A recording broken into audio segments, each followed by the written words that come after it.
Okay, I'm starting off this review with a spoiler warning. Equestria Girls, Legend of Everfree is okay. Not good, not bad. If you want to see a good movie about magic horsey girls, go see Rainbow Rocks again. But if you just need more pony in your life, you could do worse than Legend of Everfree. I give it a 3 out of 5. Okay, big spoilers coming. You ready? Check this out. Let them come, just let them try. I'm not about to say goodbye. This camp will be here throughout the ages, written into the history pages. We will stand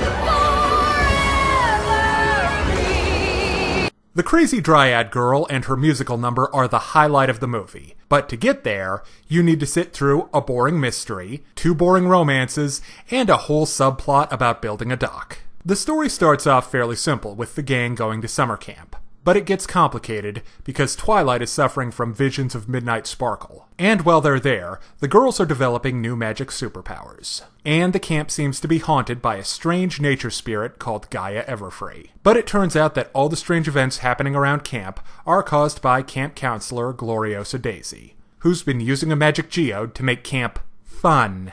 That's before she goes all poison ivy. Yeah, and she does all this because Filthy Rich is forcing her to sell the camp. And of course, the girls save the day with their new powers, and they even throw a musical fundraiser to save the camp. They should have held a freak show.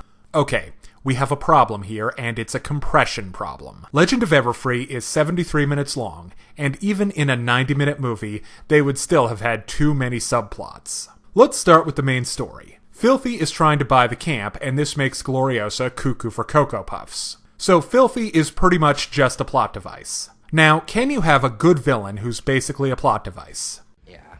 But to do that, your villain needs more than 1 minute and 7 seconds of screen time. Now, although she's not the real villain, Gloriosa is the main villain. And once she goes full Plants vs. Ponies, she's actually a lot of fun. I'm sort of a sucker for unhinged chicks, and Druid Gloriosa delivers on that. But she spends most of her time in overly chipper camp counselor mode. The other, and might I say tragically underutilized plot thread, is Midnight Sparkle. As the embodiment of Twilight's dark side, there's a lot to work with. But no, Midnight is pathetically one-dimensional and has nothing beyond, I'm evil.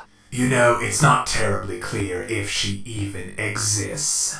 Alright, on to the next plot thread. I respect the reasoning behind attempting to give the girls powers beyond generic rainbow blast. But they make a mistake by trying to build this big mystery around it, rather than just letting it be the mystery. Like I said, there are multiple unexplained happenings going on at Camp Everfree, and Gravity Falls this ain't.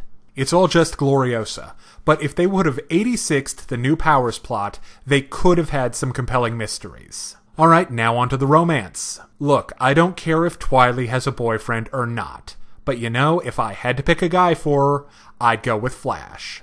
He's cool, he's likable, he has a personality. Unlike Timber, who's nice, and an intellectual equal for Twilight, and that's it. But you know, if we didn't have Poison Ivy, Gordon Gekko, Celestia's School for Gifted Youth, and Avity Galls to deal with, maybe we could have gotten a decent rom-com. I've spent this whole review untangling plot threads, and I haven't looked at the strengths of Legend of Everfree. Well, it's funny, it has likable and charming main characters, a cute colorful art style, and above-average music. In short, it has everything that makes MLP good. But it's buried under this hideous mess of a plot. Alright, now let's break down the good and the bad in Equestria Girls, Legend of Everfree. On the good side, all that pony stuff I just mentioned. On the other hand, it's too short to accommodate this many story ideas. So I give Equestria Girls, Legend of Everfree a 3 out of 5. If you're interested in more reviews of anime, movies, TV shows, comic books, or video games, check out my channel on YouTube at StupidPrivate913,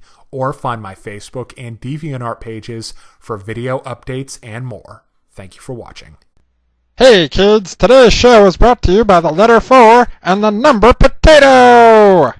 I'm a stupid private.